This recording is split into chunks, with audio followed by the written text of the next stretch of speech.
listening to Law, Life, and Culture with Betsy Kim on WNHH LP 103.5 FM, your home for community radio. Thank you, Harry Drews and Paul Bass. I'm Betsy Kim, and today's Law, Life, and Culture program is Where Shall I Live? Considering different phases of life. Today, we're joined by Lori Lowell, Executive Director of the nonprofit Home Haven in New Haven, Connecticut, and Sam Smith, a recent Purdue graduate who works in visitor experiences at Wolf Park, a research, educational, and conservation center for wolves and other canids in Greater Lafayette, Indiana. Welcome to our program. Thank you. Yeah, I gave a brief introduction, but now I want to ask our guests to introduce themselves, telling us more about who they are, what they do, what's important to them, and why they call their current cities home. Being the youngest of four siblings, I know the traditional order of things. So let's mix this up a bit and start with Sam and then Lori. Sam? Yeah, awesome. Well, once again, thank you so much for having me here. And so as you may have heard, I'm Sam Smith. I'm 23 and I work at Wolf Park. And I love to write, and I'm also teaching myself how to play hockey, which is kind of a little difficult because there's no good rink for the summer here in Lafayette. So I'm just kind of teaching myself here and there.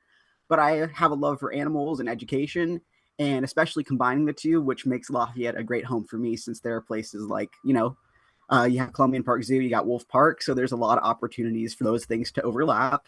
And, at Wolf Park, I'm in the visitor center. We're the people you see inside when you're getting souvenirs, and we're also the people doing tours.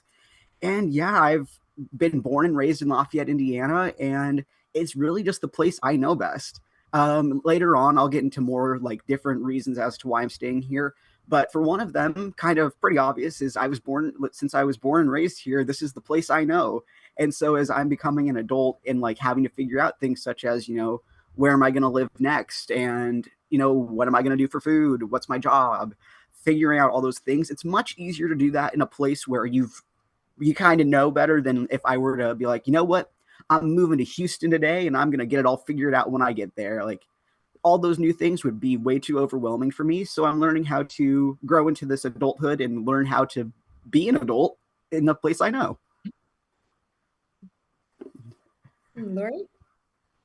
Thank you so much for inviting me on, Betsy. I'm very excited to be here. As you said, I work for Home Haven, and I'll be talking about that a little bit later. But I want to say just a bit about how I ended up in New Haven, because unlike Sam, I did not grow up here, and this is not an area that I knew before I moved here.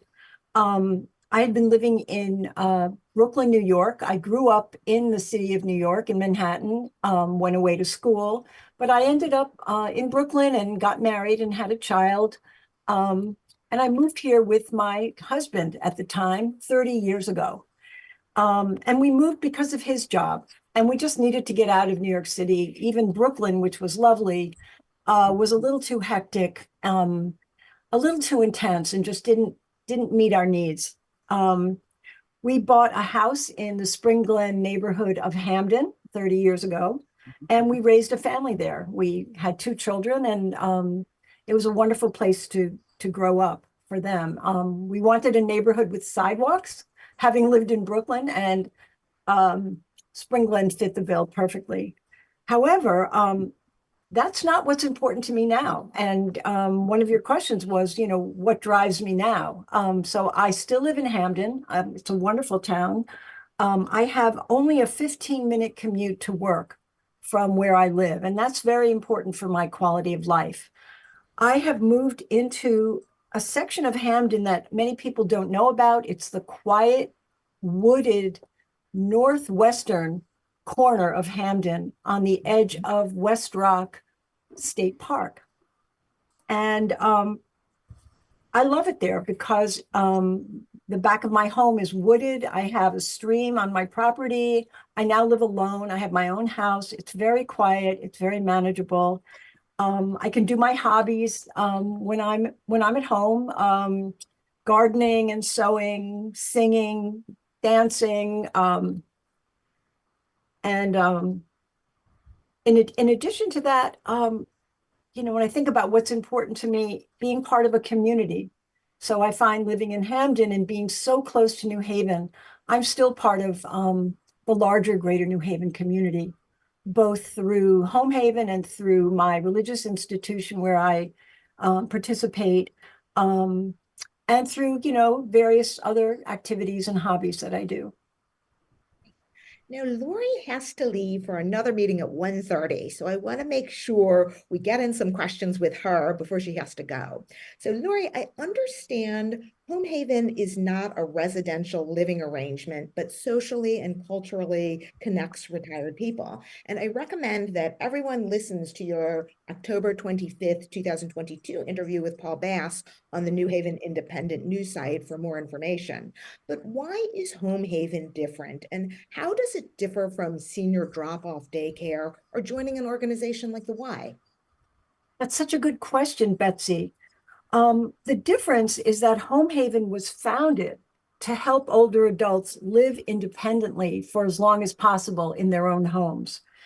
It's a community of people who are interdependent upon each other.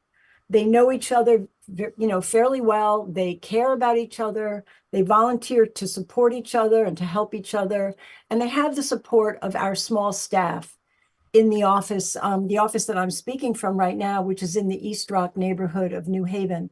So it's different from a drop-off center in that we are, really a community of people who don't live in the same area. Home Haven is divided into 5 different neighborhood groups throughout Greater New Haven, and our members get together locally in their neighborhoods, and they also get together as part of the larger Home Haven community, which is close to 250 people at this time. Our members plan their own activities. Unlike a senior center where activities are created for you, we plan our members together with support from the office. We plan what the members want to do and what they need. So we do things like museum trips. We have a Thimble Island cruise. We have numerous social and cultural events. We focus also a lot on health and wellness, which I think is very unique. We support our members planning for what we call the home stretch, which is the inevitable changes that come with old age. So we think we're fairly unique in that way. It sounds that way, certainly. What are special considerations in choosing where to live, either for oneself or one's parents post-retirement? I've been thinking about that question, and I appreciate that you gave me the question in advance because I've really given a deep dive into that to try to answer that.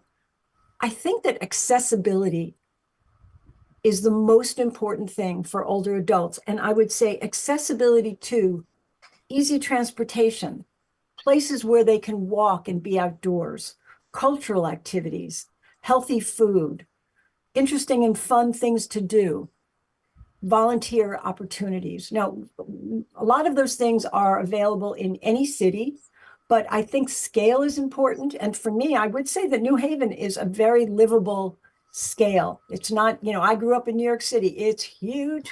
But neither is New Haven a small town where you can't find what you need. Everything we need is here. We have access to mountains and water, the ocean and all of that. There's also one more thing that I want to stress, Betsy. I think that older people need to find a way to volunteer and to be of help, to be of use, to find a meaningful way to contribute to the well-being of other people.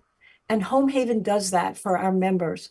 There are many organizations in Greater New Haven where you can volunteer. I'm certainly not saying we're the only one. We are one of many. There's a very robust nonprofit community in Greater New Haven. And I urge people of every age, but especially when you get older and you're no longer making a meaningful contribution through your job, if you can do something by volunteering, that makes for a good day. And you want every day to be a good day. Certainly. Wondering, though, is a priority really about having relatives or 1 or 2 trusted people nearby at a certain phase in life? I didn't quite hear. is a priority really about having relatives or one or two trusted people nearby at a certain phase in life? I would say yes, and so yes, if you can have family nearby, that's terrific. But in the modern day, that is more and more rare as young people, they often have to move to where the job takes them. If they can stay in the location where they grew up, that's great for them and their parents. But that for our membership, many of our members do not have adult children nearby.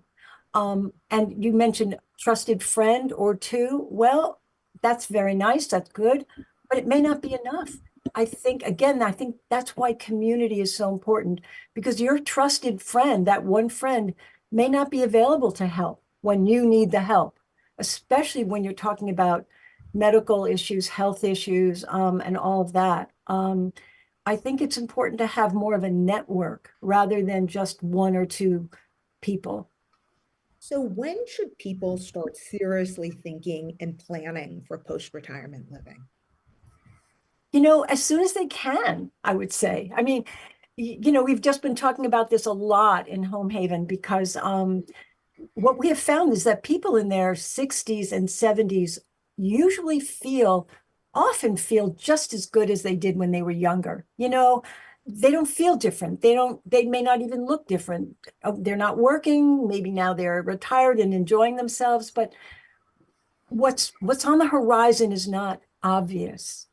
And one of the things that we urge our members to do, or I should say encourage, because we want people to make their own choices, but we make available to our members as much information as we can about planning for the future. And we help them to, in some ways, it's like a decision tree, like the questions you asked me, what's important to you? What are your priorities? And then from there, you can work your way through and make some decisions. Do you want to stay in your own home? Do you want to downsize? Do you want to go into a condo live with people of all ages, or do you want to go into a retirement community that's geared towards older people?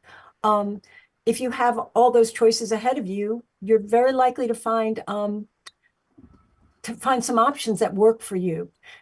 It's not always possible, unfortunately, to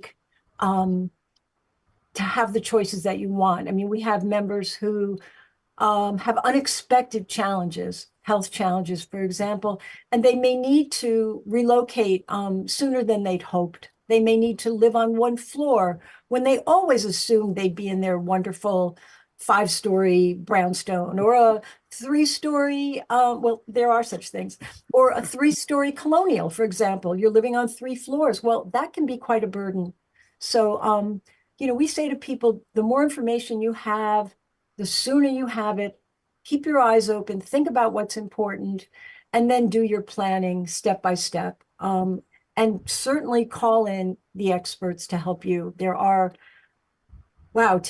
we're in the 2020s. There's an entire culture. I shouldn't say culture. There are many businesses that are now functioning to help older adults with everything from managing health, managing improving their wellness, improving their sense of security, making them more active, but also helping people make those tough decisions about where they're going to live, and how they're going to get the care that they need as they age.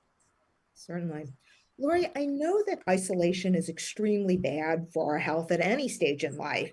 In your interview with Paul, you cited research that compared loneliness to smoking 2 packs of cigarettes a day. But just meeting people often isn't enough. For example, there can be mean girls cliques throughout all our phases in life. And just because you meet people doesn't necessarily mean that you connect with them. How is that handled at Home Haven? That is such a good point, Betsy, and I'm glad that you asked me. What we say in Home Haven is that once you join, you belong. You are immediately an insider. You become part of one of our 5, as I said, we have 5 neighborhood groups. We call them villages.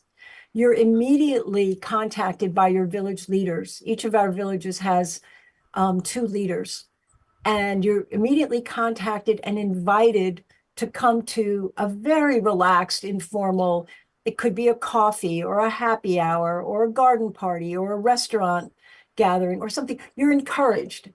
And what we have found is that usually it's within weeks, people begin to make friends. And if you don't find close friends within your village, there's the entire Home Haven community. And there might be somebody that you know from a bridge club that you were part of, or that you knew through Girl Scouts. Your children were in Girl Scouts together, or maybe you know somebody from the garden club, so the Home Haven members connect with each other through pre-existing interests. But in addition to that, we have about 6 or 8 interest groups, and that is often the way that members will make their closest friends and companions. So we have a cooking group that's very, very interesting. I don't have time to go in details, but it's called Cooking in Different Languages, and it is very unusual and wonderful. We have dining out groups. We have 4 memoir writing groups, and those are very, very cohesive groups through the leadership of the memoir group leader, who's very gifted in helping people connect and trust each other. We have a group called Pins and Needles, where people gather and do handiwork. We do walk and talk. Not so easy in the winter, but we do it. We do some of it. And during COVID, we did a lot of walking and talking outdoors. We have a philosophy group, a men's group, a book group, a play reading group. Now, many organizations have these groups, which is wonderful. And older people can join any book group. There are many all over New Haven. But the difference here is that it's a Home Haven group. And so you do belong. And, I think through volunteering and through leadership, people feel more and more connected to each other. What tips do you have for post-retirement people to stay in the mix where they live, if they're not joining Home Haven, for example? So you're saying, what tips do I have for how people can stay connected socially to others? Yeah, and just, feel relevant and feel that they're part of a community and are still thriving. Okay, what I always suggest to people is to do the thing that you love. So if there's some particular passion that you have, volunteer in that area. If you love children and you love reading, well, then read to children in the schools. There are many programs where you can read to children, or you can be part of Read to Grow or Literacy Volunteers of America. So that's just an example of people who have a passion in that area. I suggest people contact their local libraries, which have many programs and ways to connect. Contact your local senior center, because that's an obvious place where seniors gather and participate. Yoga studios and dance studios often have special classes and programs for older people that are geared to a different level of activity, flexibility, energy level, whatever. And also, perhaps the most obvious thing is that if someone is involved with a church or a synagogue, a temple, that's an obvious place to connect, to participate, and again, to volunteer. Many organizations need help in their offices, for example. We have members who come into the office, and that can be a very simple way to just help for an hour. But do something. Find a place where you can connect. Those are all good tips.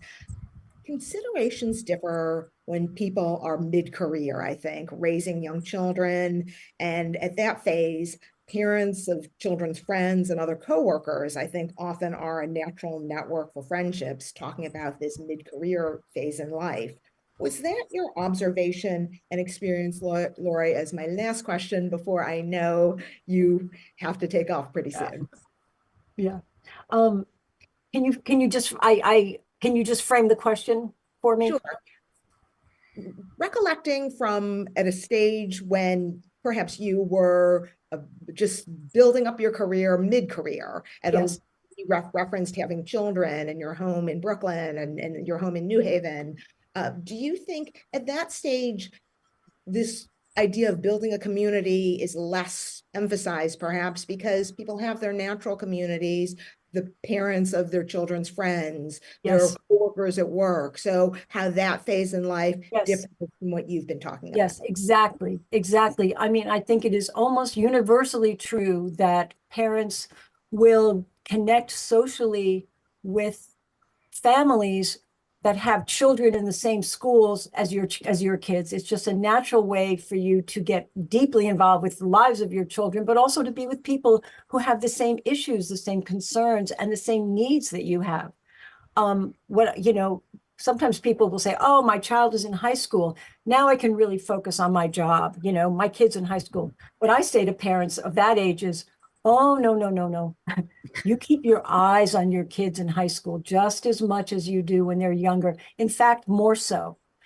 Children need more guidance in high school. They need you to be more available. They need you to be, because the world is pulling them in many directions.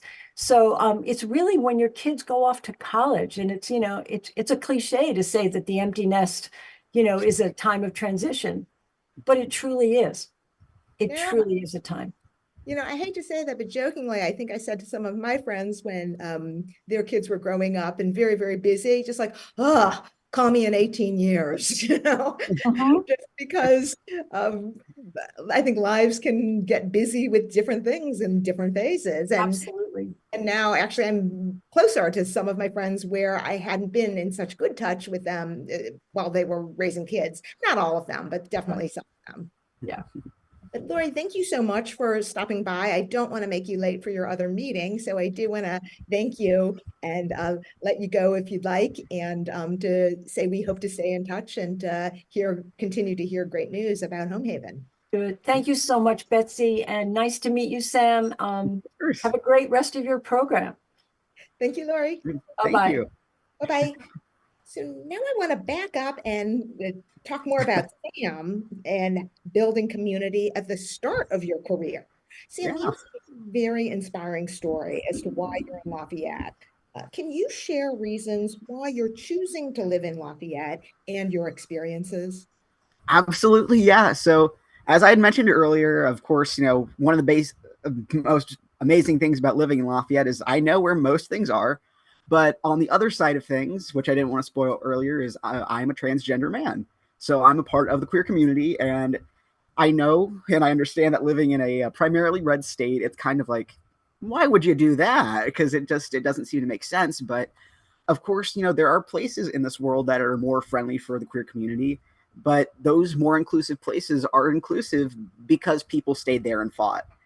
Um, those big communities in places like New York, San Francisco, kind of the obvious ones, but they started out small too. It was just decades ago. They started with a smaller group, and because that small group stayed and fought, even when there were laws being passed to get rid of them, or hate crimes and things like that, those people, instead of running, they bunkered down and they said, I'm staying here for my community. And really, I don't think that I'm the same grandiose nature of that, but still, here in Lafayette, there are, in Indiana, there are trans youth, and being alive and being successful as a trans adult is a great way for them to see that they're not doomed. Like so many things online or on TV, kids, which they're on social media, a lot nowadays, they're getting fed these stories of awful things happening to people like them, and they're getting told that there's nothing good going to happen. And telling that to a bunch of,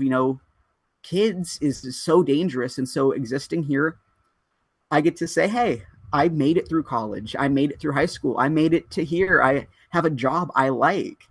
And so that gives people, some more hope. I hope it gives them hope.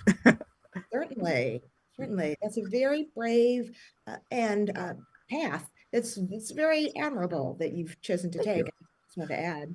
But how important is it to you having a community of people who share your views, experiences, and out?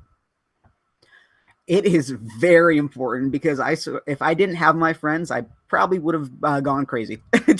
Just because really growing up as a small child, I had a very difficult time making friends. I just wasn't a super social person. And that's how I was as a kid. And then as I got into like middle school, junior high, and high school, I was always around the kids that were considered different, social outcasts, like that sort of thing. And then I also got into theater, which I was surrounded by even more people like me who kind of, we were all going through the same sort of phases, which it was very, not weird, but I guess like just wild to me as I, went from even just freshman to senior, because I would be a senior and being like, this is how I feel about my identity. And then there would be like the freshmen who are like, I think something's, they would be questioning their identity and who they are. And so being able to help even back then was amazing. And so really when it comes to community, we always, hear so many different quotes about, community, but, we choose our community. We pick the family we want. We forge those families that we're going to create, and they help us stay grounded, especially in difficult times. These are the people who let you sleep on their couch when you're couch surfing because maybe you got kicked out. These are the people who genuinely listen to you when you're telling them about how your day at work went, no matter if it was bad or good. And they're just the people who you can be yourself around. Luckily, here in Lafayette, too, we actually do have Pride Lafayette as one of our big Pride groups. And so I hope to work more with them in the future. And they have on their website, they have a calendar of events. So they do things like blood draws, they do blood drives, they do HIV testing, they have mental health talks. They have different groups for different people depending on, their identities. And so they're creating a great home for people. And they also do have a library of resources and also a community directory too. So it's good to know that there's a place here in Lafayette that is providing an outreach as well. Luckily I'm not having to build something myself. There's already, even if it's small, there's already a community here for us. Oh, that's great. I lived in Lafayette myself, as I shared with you in a prior conversation, as I was a TV reporter in Lafayette, Indiana, starting out in journalism. And I really enjoyed my time in Lafayette. I thought the people were incredibly kind. It was a very welcoming community. And I really had a great time there. I really enjoyed Lafayette a great deal. Nonetheless, I was still a little bit surprised because in many ways, I think Lafayette resembles New Haven because it's a college community. It's much slower in the summer when Purdue is out. And it is a college town in many, and I did like that. I mean, it was a small town, but it was an educated town, and there was a lot to do, often driven by the university as well, which is similar to New Haven. But I think New Haven is a very liberal college town, whereas I felt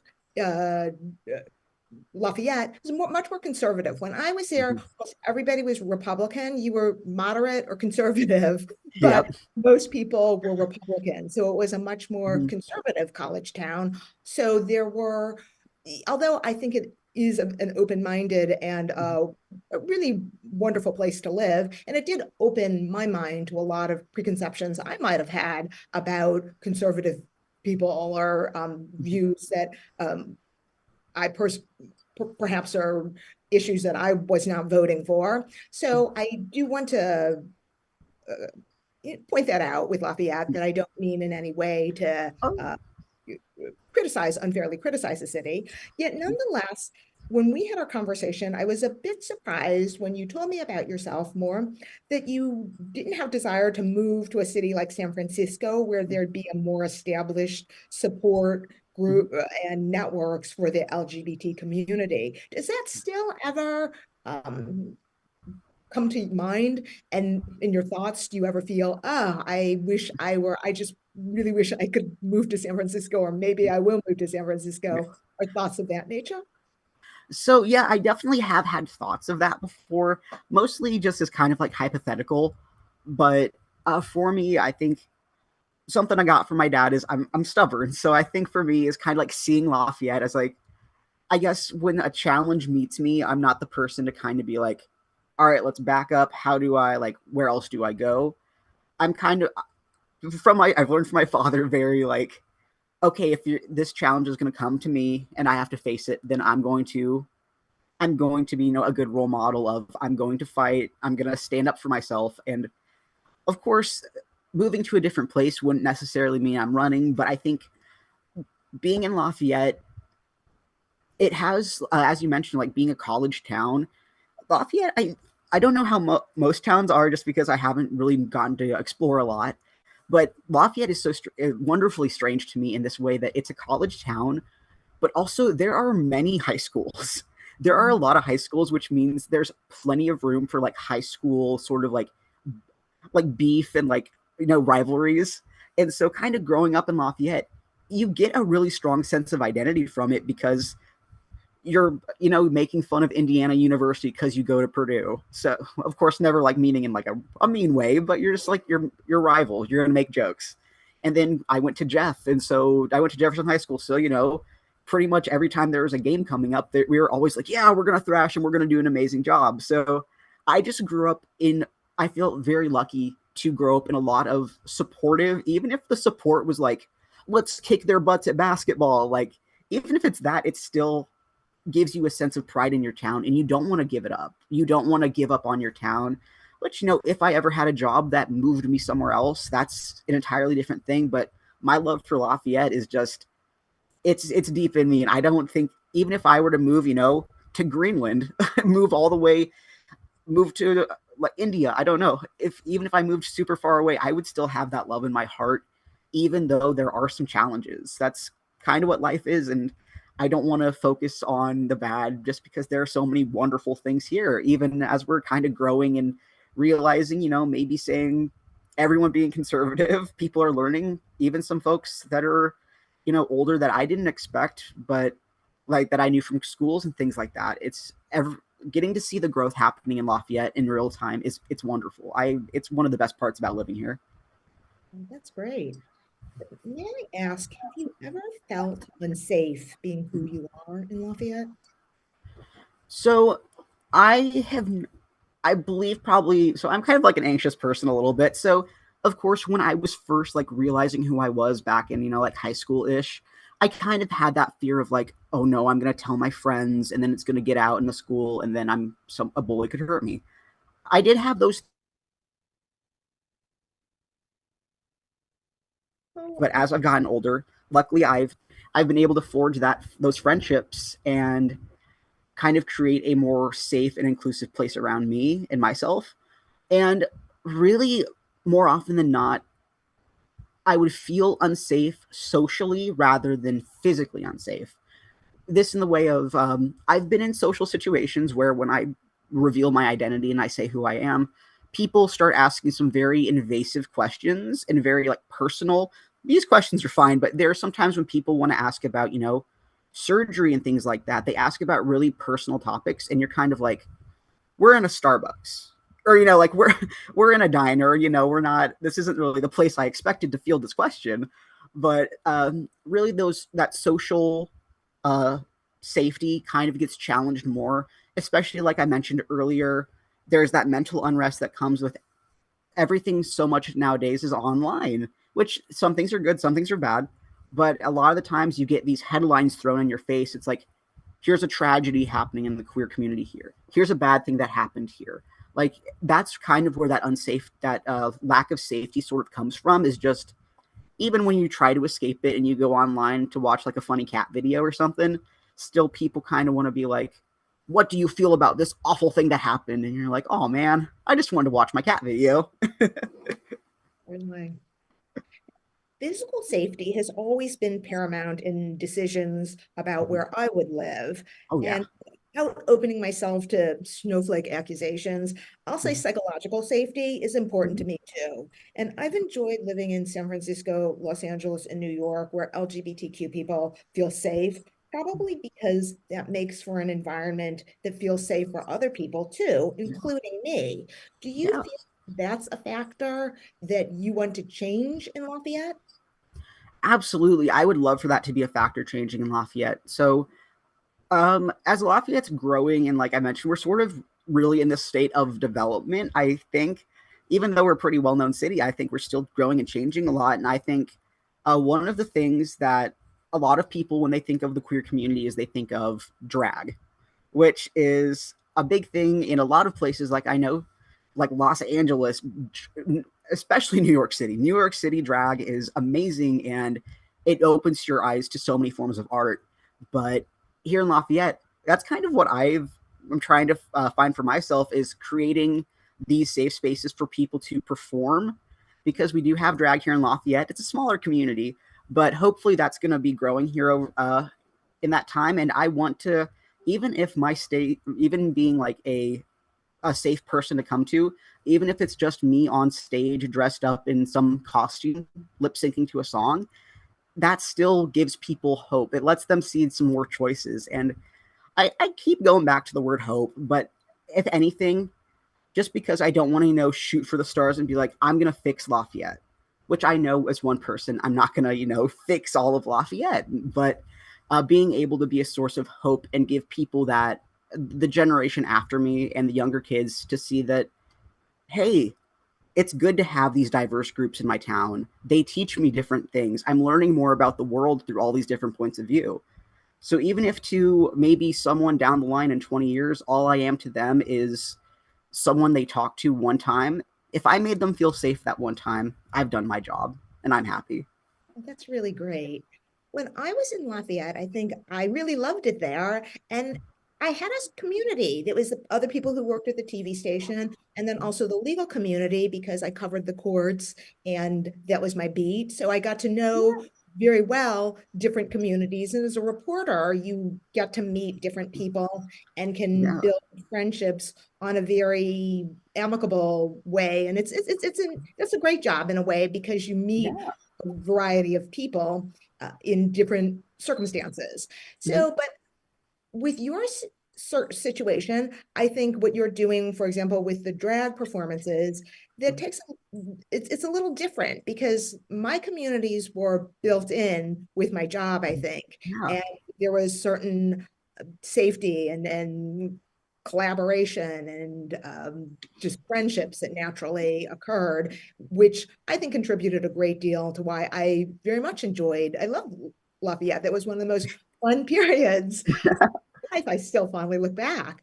What Yeah. are the other challenges? Because without those built-in mechanisms where you have to go and reach out to people and reach Mhm. out to strangers, one, how do you do that? Mhm. And what are the challenges? Is it often hurtful or often scary or unexpected as to the responses that you'll get? Yeah. So, funny enough, one of the challenges, I'm being a little jokey right now. One of the challenges that's happening to me right now is I actually need to grab my laptop cord to plug in my laptop, because it is starting to get low on charge. But as I'm talking about that, um, so when it comes to actual challenges, I would say, um, really for me, I'm still kind of figuring out my place in this community as well. And one of the things that I do is I've stuck to going to like larger events. So just because that helps me for myself, is kind of like here in Indiana, we have like Outfest. That's our like pride thing that we do in August. And that's pretty awesome. And I always go out to it. And so building those communities, I think I whenever I go out, I always, of course, want to put my best foot forward, which we all do. But I I just can't settle for being like a normal person.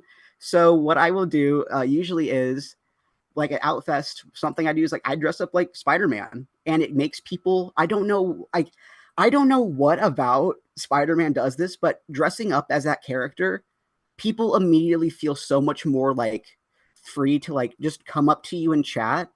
There's probably something going on like with the psychology of wearing a mask and people feeling like they can turn to you more, but it's just so different because there was a year where I went and I was not in a costume, and people just kind of like, they would kind of look, and they just would go about their own sort of thing because they didn't really want to engage.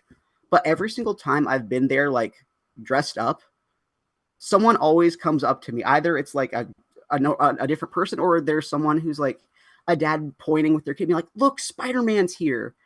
And I don't like I it just is something awesome. So the challenges I've found is sort of like people nowadays, because they're so, attached to our phones, which is our phones do great stuff for us, but sometimes people are really got their face buried in here. And when you try to just be be like, hi, I'm a general, normal, everyday person. Sometimes people are like, that's weird. I'm going to stay on my phone. But when you show up in a strange costume that catches their attention and that makes them think. So my thing for people is if you're a little scared and you're thinking like, oh no, if I go up to this person, they're going to punch me in the face or they're going to yell at me. If you for some reason, if you're in kind of like a weird costume, or if you're just putting on a bit more of a performance and you give yourself like that fake it till you make it sort of confidence, people are just drawn to you and they will just come up to you and say whatever. And you know what? It's a great way to get people talking. One of the challenges is just figuring out how things work and then figuring out like kind of the loopholes, I guess, like finding those loopholes of social convention and being like, if I do something weird, people are going to want to interact with me more for some reason. So, hey, you just kind of figure out what works. It's a trial and error. Okay. Is there anywhere where you would not live and why? So I don't have like a really deep answer for this. I would just not want to live somewhere that doesn't have snow. I love snow. Like I have so many like core memories of, growing up here and then going out into the backyard and seeing like a foot of snow on the ground, and school would be out. And guess what? I spent my whole day playing in the snow and sledding. Like, so for me, like snow is just inherently tied to those happy feelings that if I lived somewhere with no snow, I would be on the first flight back. I wouldn't be able to handle it. Well, Indiana sounds perfect for you then. Exactly, yeah. Otherwise. But seriously now, I read about a 2023 Indiana law that requires school officials to notify students' parents of a student's asking to be called a different pronoun, title, or word. And Indiana has also banned or restricted access to gender-affirming health care, such as hormones, puberty blockers, and surgeries for people under 18. And frankly, to me, that makes the state a little unappealing, Mhm. and as a place as to where I would want to establish my home. And I'm not even in the Yeah. LGBTQ community. How Yeah. do such laws affect your experiences and decisions, both immediate and long term, to where you want to call home? So yeah, those are very big things that happened in 2023, and it was very unfortunate too for myself, just because seeing that on the news and then like knowing, because I like assisted with some stuff in my high school, and so and in junior high as well, and so knowing that like some of the kids who still remember me and are still like in high school, knowing that they couldn't get the care that they needed, it was heartbreaking. And for me, there's definitely that feeling of I want to be out of here, because this is, for a very long time, seeing a law come into against your community is very shell shocking, because, on one hand, you have your governor and people trying to be like, come to Indiana. We're so welcoming. We love people here in Indiana. And then they make laws that persecute people for just being people. And it's incredibly unfortunate. But for me, it goes back around to I see where like our fight is, and we still need to keep fighting. Like I think there's a part of me that it doesn't know a life without standing up for these rights and fighting for that. So I think being able to be here in Lafayette and India, especially just being in Indiana in general, it comes to this point where the act of existing is protest itself, because there are people who, they don't want to see me, they don't want to talk to me, but I'm here. And they're just gonna have to learn how to deal with that. And actually, with the bills that you mentioned, the American Civil Liberties Union has taken both of those bills to court, which I haven't seen exactly what's like the most recent updates on them. But House Bill 1608, which was the bill where teachers would have to tell parents if a child was like, hey, I want to go by a different name, different pronoun. And then also Senate Bill 480, which is the no hormone therapy for kids. Those are both in court right now. And as of 2024, they actually in Indiana, the 5 anti-LGBTQ bills were created within the 2024 legislative session, and all 5 of them have been defeated so far. So even though we still do need to focus on those 2 bills that are codified into law and taking them to court and dealing with them, I still want to celebrate those victories of there could have been 5 more bills here so far, and all 5 of them have been turned down.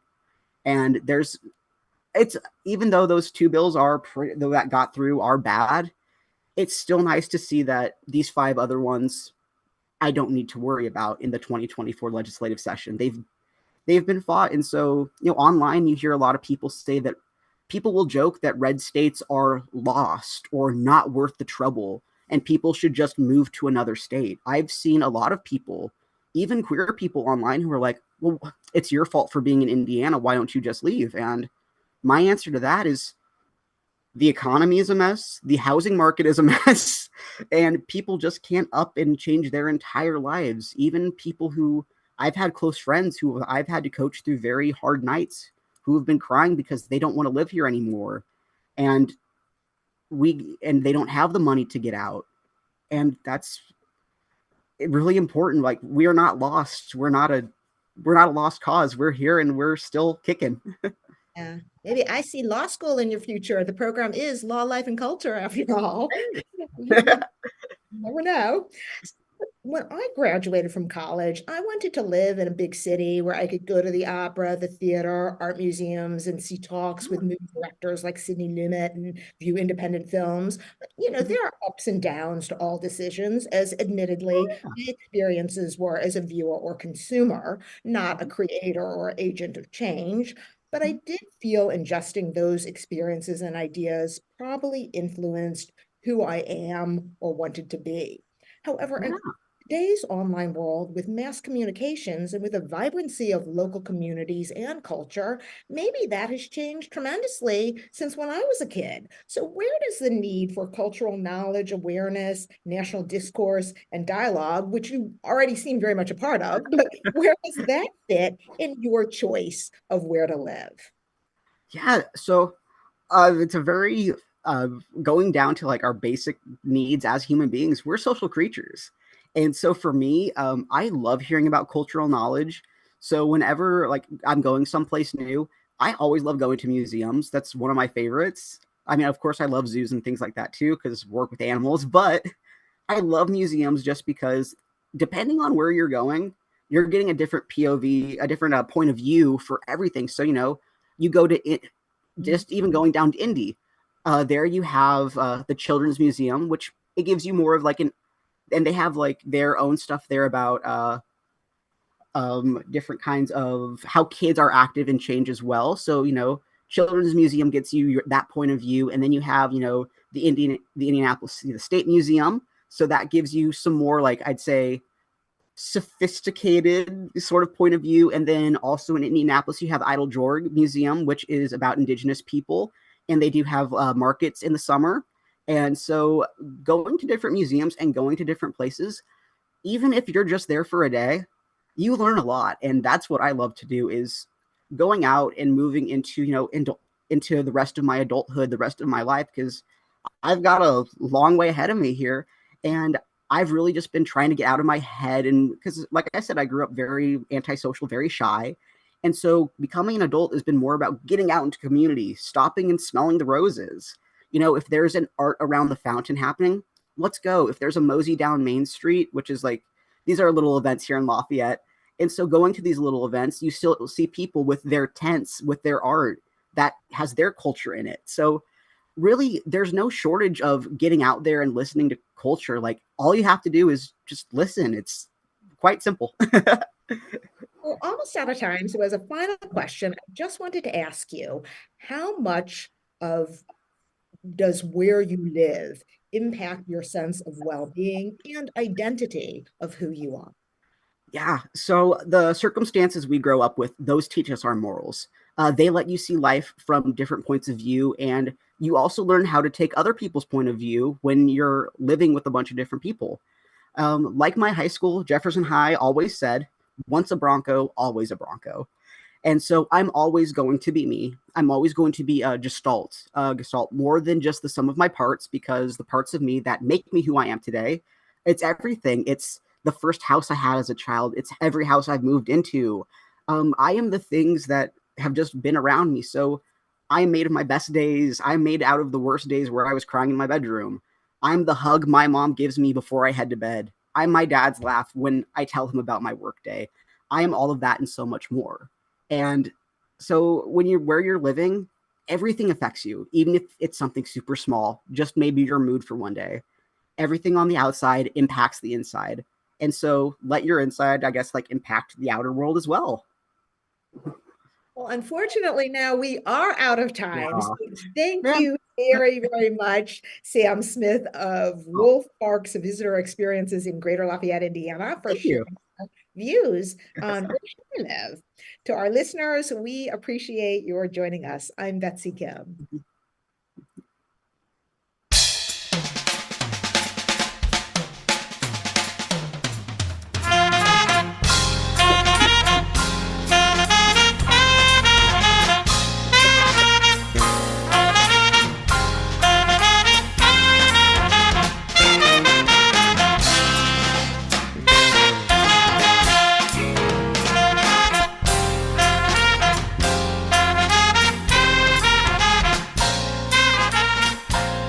Listening to Law, Life, and Culture with Betsy Kim on WNHH LP 103.5 FM, your home for community radio.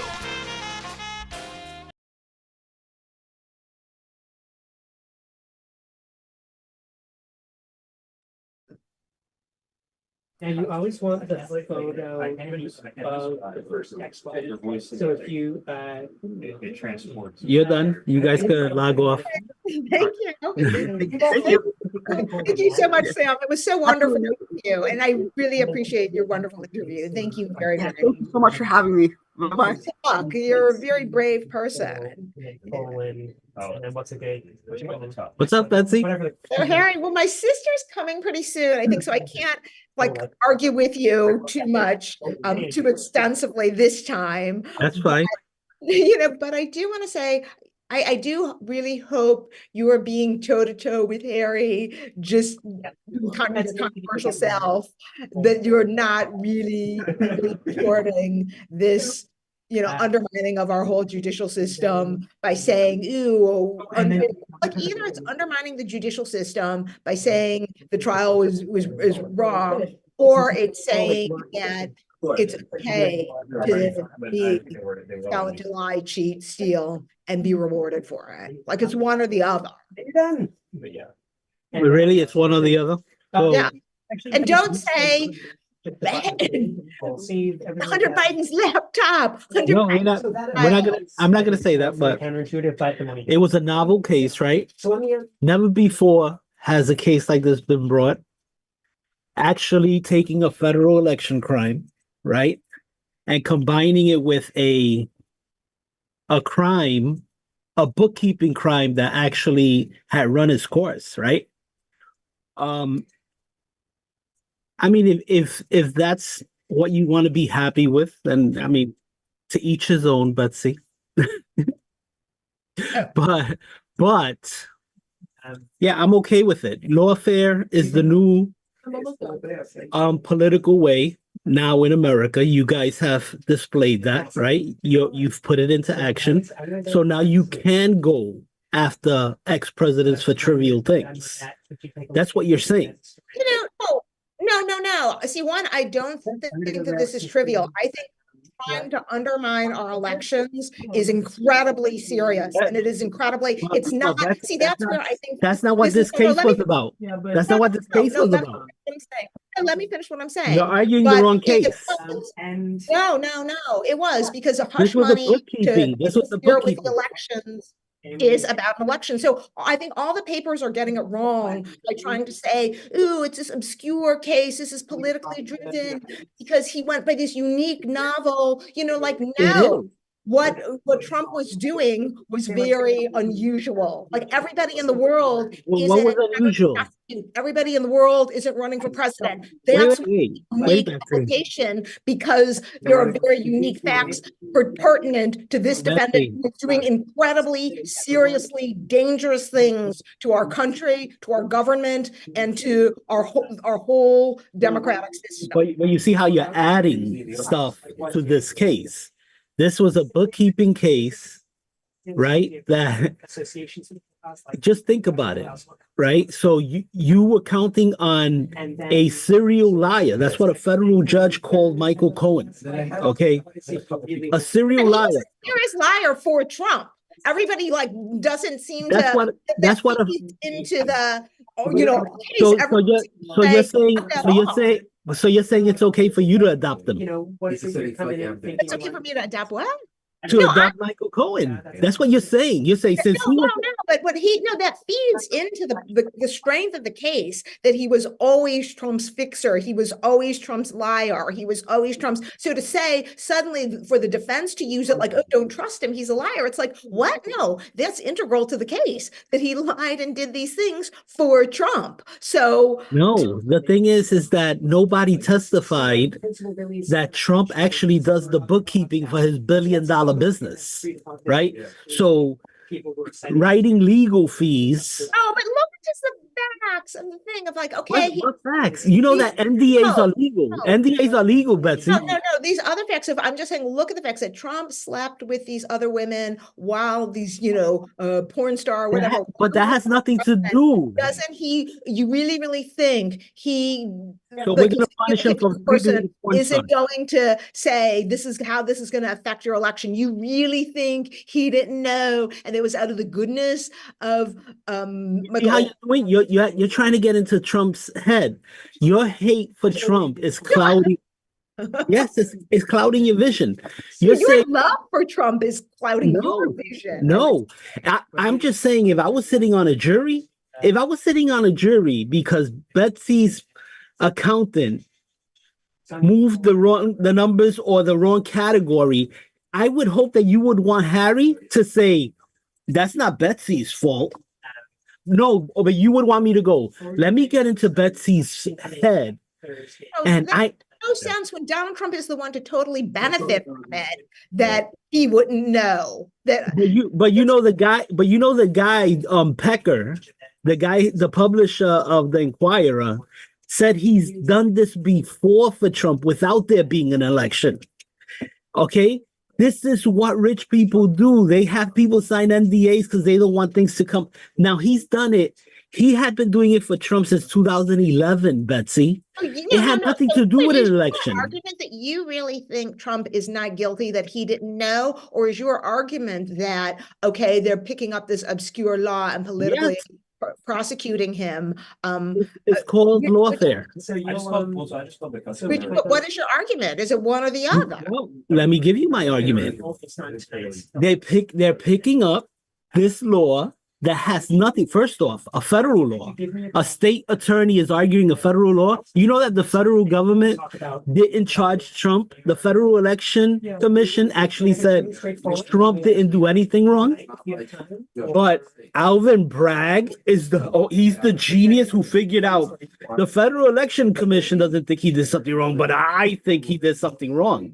Well, if you look at the facts, what the jury unanimously for 34 counts agreed upon, they decided that he did something wrong. And if you feel he did something wrong because the judge basically said you have 3 choices to pick from, and what? Because they asked, what's the underlying crime?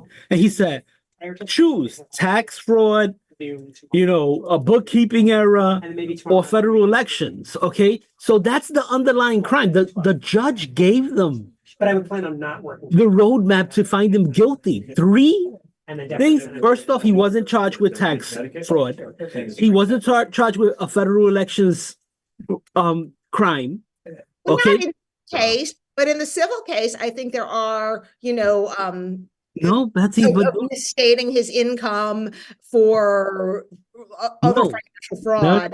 In the civil case, got the civil case. Think about what you're saying, Betsy. In the civil case, they said that Trump's property in Mar-a-Lago in Florida is worth $18 million. When, if you look at the landscape there, everything around Trump is worth 200 million or more. Okay, now think about that, Betsy. They said they took the tax assessment from the state and applied it to the case. That was wrong, Betsy. They had realtors come up and say, I would sell Trump's property for $1 billion. No, this is the Okay, realtors who know over there. And the judge said because it was only worth $18 million, because that was the tax assessment, Trump committed fraud on his tax returns. I mean, on his loan applications. Think about it, Betsy. They're stretching the law here. It's called lawfare. I don't think that they're stretching the law here, and obviously the jury's. Do you think Mar-a-Lago's worth $18 million? First off, all of these cases are brought in a district where Trump lost 90 to Trump didn't even get 10% of the vote. They should have moved the cases. Okay, you actually have people who wanted Trump guilty. I think I was there before. Okay, so this is the thing, Betsy. You're letting. Now I know you're an intelligent woman, but you're letting your emotions take over. No, he's gotten away with far too much, far too long. No. But you can't do that. You can't. Of this country. You can't do that, Betsy. You can't go. And that you don't find that frightening, and that what he is trying to do to this government, the shenanigans that Eileen. What's he trying to do? But I think that everything he's trying to dismantle the idea of a system that's been weaponized against him. He is trying to. I don't see it that way. I think the system is finally catching up with him. In 2016, a case was brought against him. The FBI started investigating him because the Steele dossier. You remember the Steele dossier that turned out to be propaganda from the Hillary Clinton campaign. No, I mean, she paid for it because, so what? I mean, she was looking into it. If somebody said you have bad. Betsy, come on. You see how you're doing so what for Hillary? By the way, Hillary didn't mark that as a campaign expense. No, Hillary was punished. So Alvin Bragg should actually go after Hillary because the Steele dossier wasn't categorized as a law expense or an election expense. The same thing he charged Trump with for a bookkeeping error is exactly what Hillary committed. Okay, now that's a crime because the Federal Elections Commission actually said Hillary committed a crime and they fined her for it. Now this is the same election. No. I think it's totally different. I mean, I think it's how is it totally different when the Federal Elections Commission? The underlying facts are that. I could reasonably. You're having to stretch. The facts here, Betsy. So hear me through. If I were Hillary Clinton, I could reasonably say I am interested in, you have investigations that you are doing on my opponent. You're not like Putin, or you're not, trying to corrupt. Interfere with actions of the U.S. government, but okay, you're an individual who's an investigator. You found this information. I think I would pay the person to get information from my campaign. Let me finish. The Hillary Clinton campaign took it to the FBI. They took it to the FBI, a false dossier. No, but she didn't know it was false at the time. She didn't know it was false. I would say I thought he was doing this and this was wrong. I would take it to the FBI to examine it as too. That's what a person does who's an upright citizen. Trump. Betsy, Hillary Clinton is an upright citizen. Come on. Compare that to Trump sleeping with these people, trying to pay them hush money. Sleeping with people is not a crime. Paying people hush money is not a crime. No, but that's a totally different. The crime. You're allowed to have the NDA. You know that. Because I can imagine myself doing what Hillary Clinton did. I cannot. Of course you could. Of course you could, because you hate Trump. You hate Trump, so you could imagine yourself doing what Hillary did, giving false information. With any opponent, if I felt that, okay, and this was violating the laws, and the FBI needs to know about this, and I think it's true, I would. Betsy, I would go forward. If they would. I know you have to go, but let me just. I gotta go get the door. Wait, hold on 1 second, okay? Yeah, nowhere near January 6th with Dr. Clinton. Clinton might have had people killed, or if he didn't, he definitely had he sexually assaulted, and he was just position of state troopers bringing women in to have sex with Well, them. what kind of argument is this against prosecuting Trump? Clinton should be prosecuted for that stuff too then. Yeah, the thing is, though, when you have an election campaign. Well, when you don't have the same, if the law doesn't apply to both sides, Tom, it doesn't apply. You have to apply the law equally, equal protection under the law. Lula brought. I'm sure been locked up for January 6th. Harry, we've got to finish this another time. Okay, no, we'll finish it right now. I just want to say, if they were able to give out medals for mental gymnastics, you would get the gold. The way you're twisting yourself in a pretzel to try to reason this out. Second to you. You're facts. All I have is the facts. All I have is the facts that you have to try to explain. Finish. We'll to be continued. And continue in the next program. To be continued. And it's always a pleasure, Betsy. Talk to you later. Yeah, I'm gonna talk to you soon. Okay. Peace. Bye. Bye-bye. Right? Yeah.